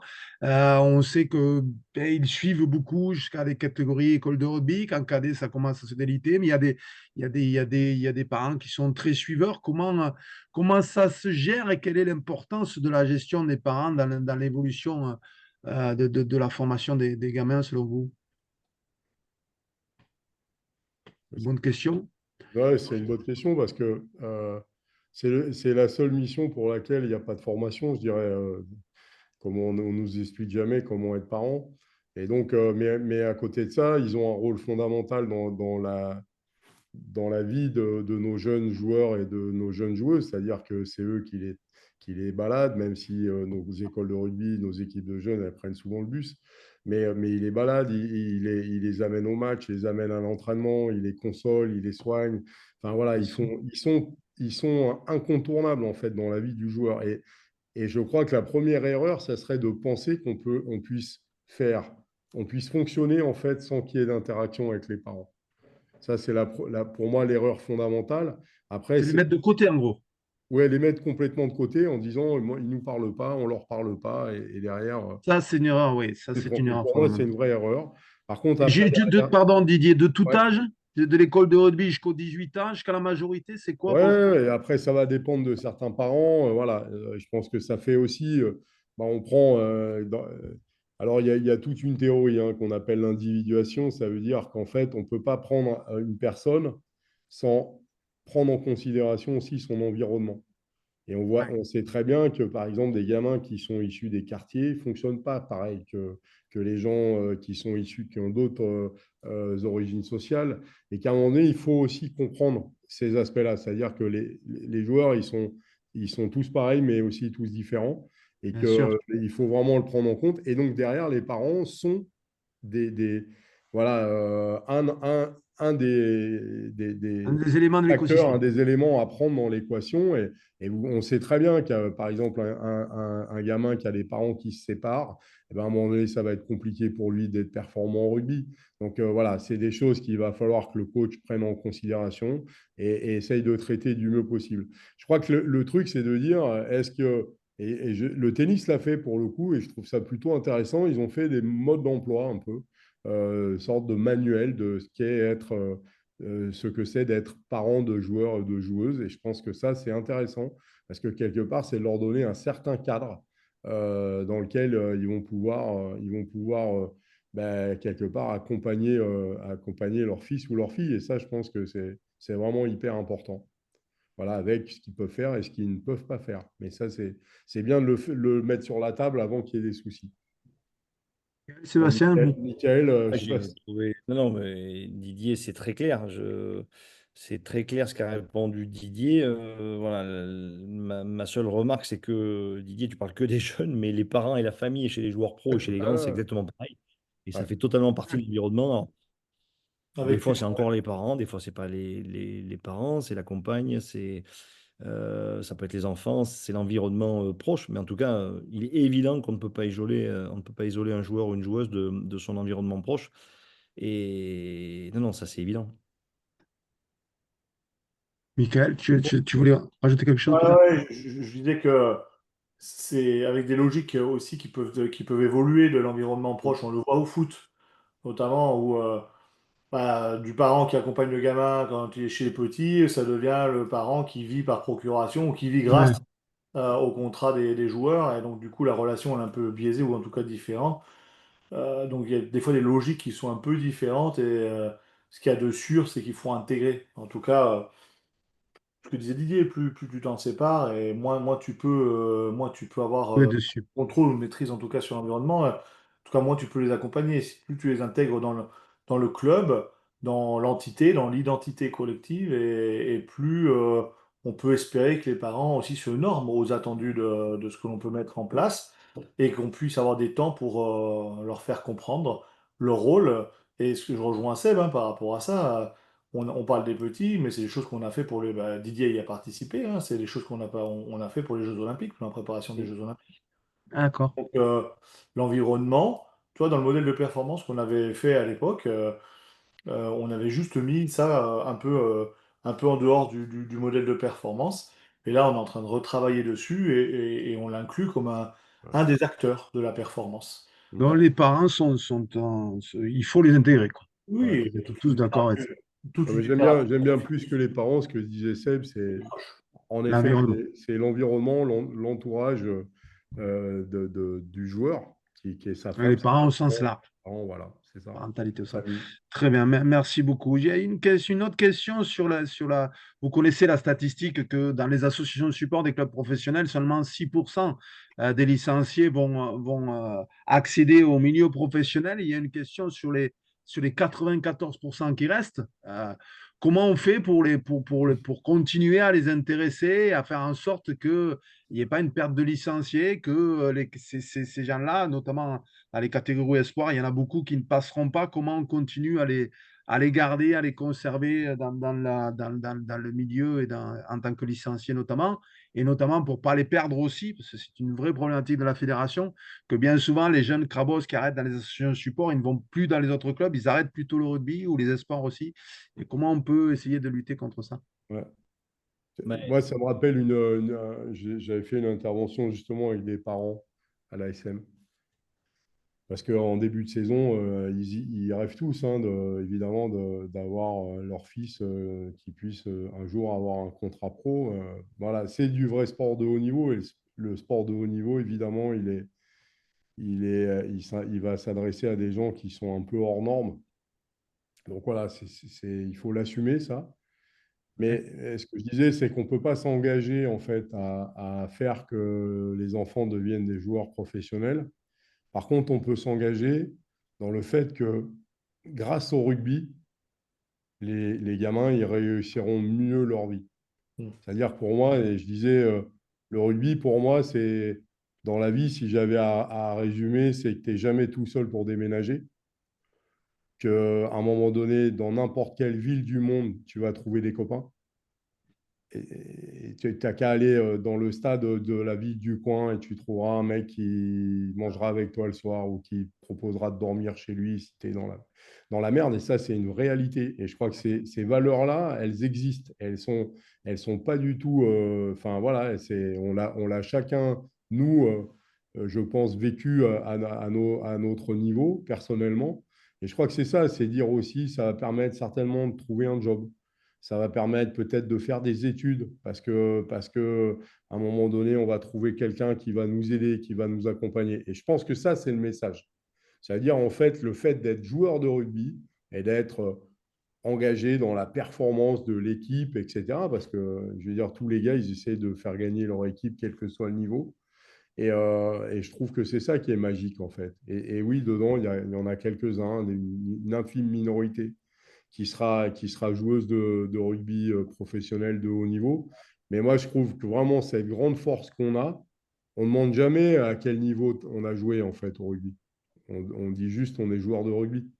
Et là encore, moi, au tennis, ce qui est assez curieux, c'est que les gens se présentent en donnant leur classement.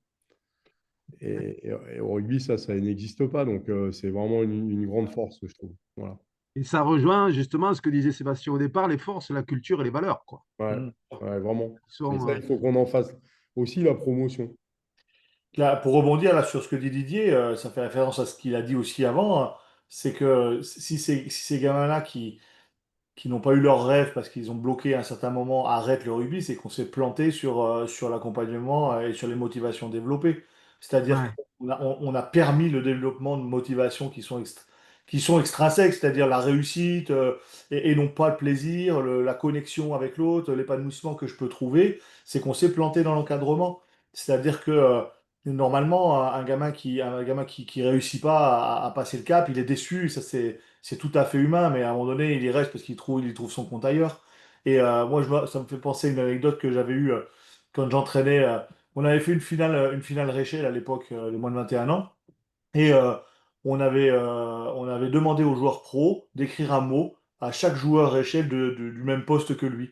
Et, euh, et dans beaucoup de mots, le message qui était passé chez les joueurs pros, c'est profitez-en les gars, parce qu'après, c'est plus jamais pareil. Mm.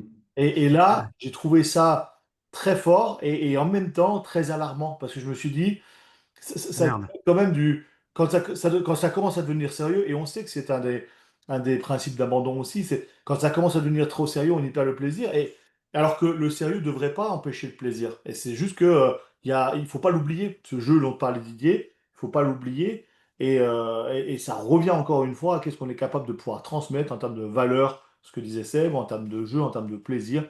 Et si on n'y arrive pas, ça fait partie des échecs de la vie, et on n'abandonne pas tout à chaque fois qu'on y a un échec.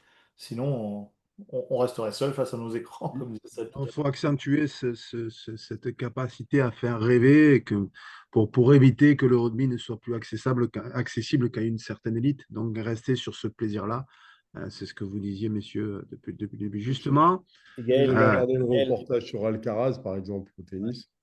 Et c'est ouais, un joueur assez atypique là-dessus. Et je trouve que il arrive à montrer à un moment donné que le côté de prise de plaisir à la fois dans la vie, mais aussi sur le terrain de tennis, pour lui, est hyper important.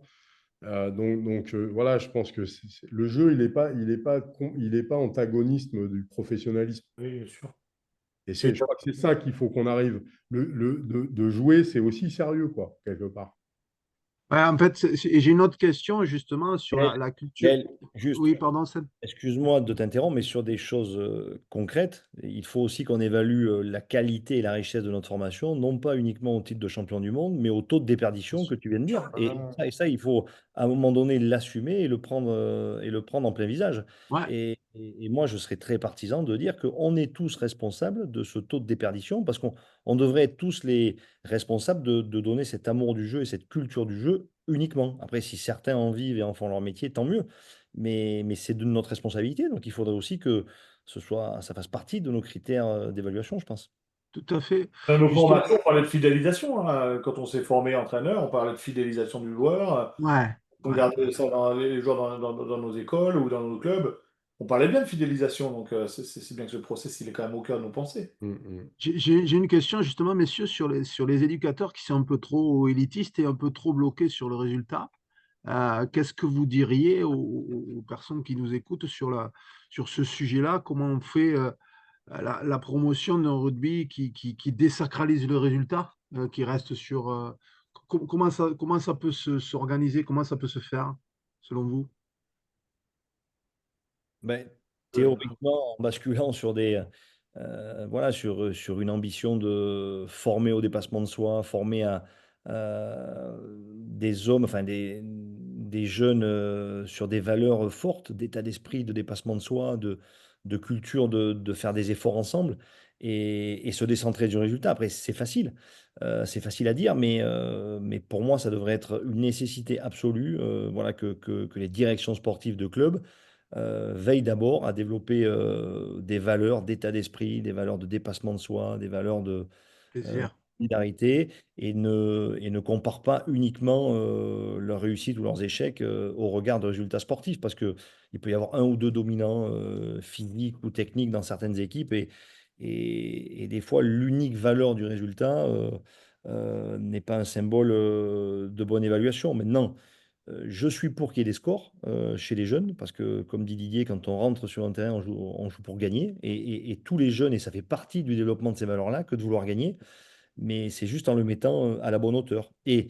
Et j'en reviens au même, c'est toujours pareil. S'il y avait des moments où on se développait pour le jeu, même dans la gagne, et s'il y avait des moments où il y avait des petits moments de compétition courts, j'en reviens à ma première limite, c'est de faire toute l'année de la même chose qui est un problème pour moi. Ouais, C'est ça. d'accord. Je suis complètement d'accord avec ça. C'est-à-dire, en même temps, c'est quelle est la grille d'analyse qu'on a de la performance d'une équipe. Et ça doit être partagé. C'est l'histoire du club. Si on laisse un entraîneur tout seul et qu'on ne s'occupe pas de ce qu'il fait, la seule manière de montrer qu'il est bon, c'est de faire gagner son équipe. Et donc voilà, pour moi, un éducateur qui cherche à faire gagner son équipe euh, en, vraiment en envisageant juste le gain, c'est pas un éducateur parce il construit rien sur le long C'est un terme. entraîneur, Voilà, oui, on va dire simplement. un entraîneur, voilà. Mais voilà, pour moi, c'est collectif, c'est-à-dire si la première grille est la plus importante, c'est l'attitude du coach au bord du terrain ou sur le terrain et de ses joueurs sur et en dehors du terrain. Est-ce qu'ils ont respecté, incarné les valeurs du rugby du club? Derrière, est-ce qu'ils ont pris plaisir à jouer? Est-ce qu'ils ont fait le maximum? Tu vois, derrière, c'est pas c'est vraiment des côtés plus généraux, quoi, de dire, voilà, est-ce que quelque part, on s'est amusé, on a fait le maximum. Et ben ouais, c'est pas très grave d'avoir perdu. Les gars, ils étaient meilleurs en face. Et donc, ça veut dire qu'est-ce qu'on va faire à l'entraînement pour que le prochain coup, on soit un peu meilleur. Et pareil, on gagne en jouant comme des patates, en étant nul. Est-ce que c'est intéressant? Oui, En les valeurs qu'on fait, pour met, moi, le vrai sujet, c'est qu'est-ce qu'on fait en fait du résultat et ouais, tout qu'est-ce que à le fait. coach fait du résultat. C'est ça qui est au cœur. Mhm. Que à vouloir gagner à la petite semaine régulièrement, en fait, les gens s'emmerdent, personne ne prend plaisir, et puis derrière, alors il faut gagner un peu pour aussi que ça marche. Mais voilà, je pense que c'est d'avoir la capacité, et pour moi, pour qu'on ait un entraîneur qui prenne un peu de distance par rapport aux résultats, c'est un boulot collectif du club. C'est pas, il y en a quelques entraîneurs qui ont cette sagesse-là, souvent parce qu'ils ont fait d'autres choses avant, etc. Mais ils On en sont revient assez rares. à une En vision fait, pour moi, c'est collective la qui se vision partage, globale du club la et les vision gens globale doivent du être club, soutenus et accompagnés. les valeurs et qu'est-ce qu'on met Ouais. en avant pour aller là. J'ai ce qui pourrait être la dernière question, et elle concerne la préparation mentale. Alors, je me tourne naturellement vers Michael, mais bien sûr, tout le monde peut répondre. Quand est-ce qu'on doit la mettre en place? Quelle place et de quelle manière on peut la mener? Me pose un, un- un participant. La préparation mentale, enfin, il faut déjà entendre ce qu'il y a derrière ce terme-là. C'est-à-dire, est-ce qu'on parle vraiment d'entraînement et auquel cas on est déjà dans un giron de performance et donc on attaque chez les plus jeunes, donc chez les plus jeunes, c'est-à-dire déjà au niveau des académies, ou est-ce qu'on parle de travail, de prise en compte de la dimension mentale et dans ce cadre-là, ben, tu le mets dès les plus petits. Ouais. Avec des fins qui sont, comme je disais tout à l'heure, de développement de compétences psychosociales, on ne cherche pas de la performance. Donc, faut déjà voir un peu ce qui est visé, sur quel public visé, et ensuite regarder si c'est par un entraîneur formé ou si c'est par une expertise extérieure. Si on parle vraiment maintenant du giron de la performance, chez les jeunes qui sont par exemple dans les académies, l'idée c'est de développer le socle de compétences pour pouvoir après, derrière, affiner quand ils arrivent sur les équipes de France. Parce qu'en fait, on s'est aperçu à un moment donné que on récupérait des joueurs en équipe de France qui étaient experts dans tout et débutants sur la dimension mentale. Débutants dans le sens, l'expérience faisait qu'ils avaient telle ou telle compétence, mais ils ne l'avaient pas réellement travaillé. Il y a une espèce d'incohérence dans ce développement. Et donc, du coup, on a mis en place cette planification d'entraînement aux habiletés mentales qui est assez unique, hein, d'ailleurs, où bah, tous les gamins des pôles espoirs sont censés avoir une formation à peu près équivalente en termes de À volume. partir de quel âge, du coup, C'est 15, Mickey? c'est 15 ans Pardon? c'est 15 ans, 15 ans. mais c'est 15 ans parce que c'est notre modèle dans le rugby. Mais si tu parles en gymnastique, peut-être même en tennis, ça sera certainement encore plus tôt. Ça dépend quand va commencer la compétition. Donc en fait, Ouais. l'idée, c'est de se dire que chez les petits, chez les tout petits, la pratique doit et l'environnement de pratique doit développer certaines compétences psychosociales pour les aider à grandir. Que quand on commence Gagner. à rentrer dans la compétition, on forme à la base, et quand on rentre réellement dans la compétition, donc c'est-à-dire vers 18, 20 ans, et là on affine sur les besoins individuels. C'est un peu cette logique-là qui est à mettre en œuvre. Mais il faut l'intégrer, ça c'est clair. Si on le met à part, on saucissonne encore la chose, on dissocie encore, et c'est pas intégré dans le modèle de perte. Il faut absolument que ce soit Ouais. intégré. Donc, compétences psychosociales dès les plus petits, sur la confiance en soi, sur la capacité à gérer ses émotions, des choses assez basiques, pour arriver sur la compétition à partir de 15 ans, sur des premières notions de prépa mentale. Sur les habiletés mentales, oui, mais après, même chez les petits, c'est pas trop la compétence émotionnelle qui sera visée parce qu'ils sont encore ils sont petits, mais c'est déjà les compétences relationnelles. Comment Oui, est-ce tout que à je fait. peux trouver ma place dans un groupe? Pourquoi est-ce qu'il ne faut pas attendre de se sentir légitime pour pouvoir prendre la parole? comment est-ce que je peux interagir avec un adulte, même si je suis enfant, des choses basiques, mais qui Oui, apprennent finalement à évoluer de manière saine, en société. à naviguer dans n'importe quel environnement social, Ouais, bien sûr. saine, safe plutôt que saine. Très Et bien, en fait, parfait. à travers ça, on revient, et ça me tient à cœur, c'est qu'on revient juste sur ce pourquoi le rugby a été créé. C'est qu'en fait, au départ, il a été créé pour éduquer des jeunes à vivre en collectivité et à prendre des initiatives. Oui, exact. Et à affronter une forme d'adversité, voilà, et je trouve que c'est ça, en fait, le seul sujet, c'est de faire qu'on ait des gamins qui, justement, fabriquent enfin, arrivent à construire les compétences qui leur permettra d'affronter la vie qui est dure. Et je pense que c'est ça aussi, c'est un des arguments. C'est-à-dire qu'en fait, quand on joue au rugby, on ne perd pas son temps, quoi. En fait, on se prépare aussi à affronter la vie. Et c'est là-dedans, c'est dire, oui, dedans, il y en a qui seront des joueurs de haut niveau.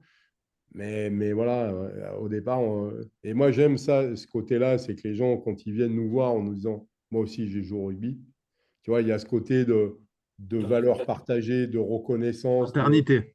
ouais, et c'est ça qui est génial, en fait. Et si rien que ça, c'est énorme, en fait, comme héritage. Cette valeur éducative, je trouve elle est essentielle. Tu vois, Gaël, tout à l'heure, tu dis, quand tu reprends, tu dis, bon, allez, c'est pas, donc du coup, c'est plus éducateur, c'est entraîneur. Mais Ouais, en fait, tu es entraîneur, on comprend, hein. Mais putain, c'est dommage quand même de dire à bien l'entraîneur, sûr. tu n'es plus éducateur, en fait. Tu Ouais. penses même de comment tu es rentré finalement dans l'activité d'encadrement pour beaucoup, et quel est l'intérêt, on va dire, basique du rugby, c'est quand même de former et d'éduquer des joueurs, quel que soit l'âge. Et même en fin de carrière, je pense qu'on peut quand même aussi, non pas seul à leur apprendre des choses, mais par l'environnement que l'on crée, amener certaines valeurs et certaines prises de conscience et faire évoluer l'homme avec un grand H, tout simplement. Et je pense qu'il ne faut pas enlever ce côté éducatif. Ça, c'est, à mon sens, une grande erreur. Parfait, entendu. Mais écoutez, un grand merci, messieurs, si vous n'avez rien à ajouter, mais ce fut très riche et je vous en remercie à tous les trois, Didier, Sébastien et Michael. Je vais en profiter pour remercier la part dans son ensemble, le comité directeur, le bureau, les présidents, Gérard Tugas et Jean-Louis Delon pour la confiance qu'ils m'ont accordée pour animer ce webinaire, Serge et Patrick pour le support et les questions qui ont été envoyées dessus. Je vous préviens, mais Serge, si tu veux le rajouter pour la diffusion et l'accès au webinaire, on l'enverra au club adhérent de la part. Voilà, faudra un accord formel de messieurs, Michael, Sébastien et Didier, mais on le fera dans la forme et je pense qu'on n'aura pas de sujet, de souci à ce niveau-là. Excuse-moi juste Gaël pour dire, parce qu'en fait on a eu pas mal de retours de gens qui sont très intéressés et qui aimeraient bien le montrer à leurs éducateurs et aux gens qui sont autour d'eux, parce que je pense qu'il y a beaucoup de choses qui ont été dites et qui mériteraient d'infuser dans les clubs. Donc il y a On eu, fera signer un papier à ces trois messieurs pour pas qu'ils nous attaquent voilà. derrière pour des droits à l'image ultérieurs. C'est ça, on fera attention. Merci beaucoup, Merci. encore Bonne une fois, pour soirée. ces 1h30 Merci à d'échange tous. enrichissant. Bonne soirée et à bientôt. Au revoir, au revoir. À Au revoir tout le bientôt. monde. Merci aux participants. Merci, messieurs. Salut! Salut, Michael. Merci à tous. Je coupe. Tu coupes, Serge? Ouais, c'est bon? Ouais, ouais, de fait, tu peux y aller, ça sort là. C'est bon, on reste là. 14, on va partir.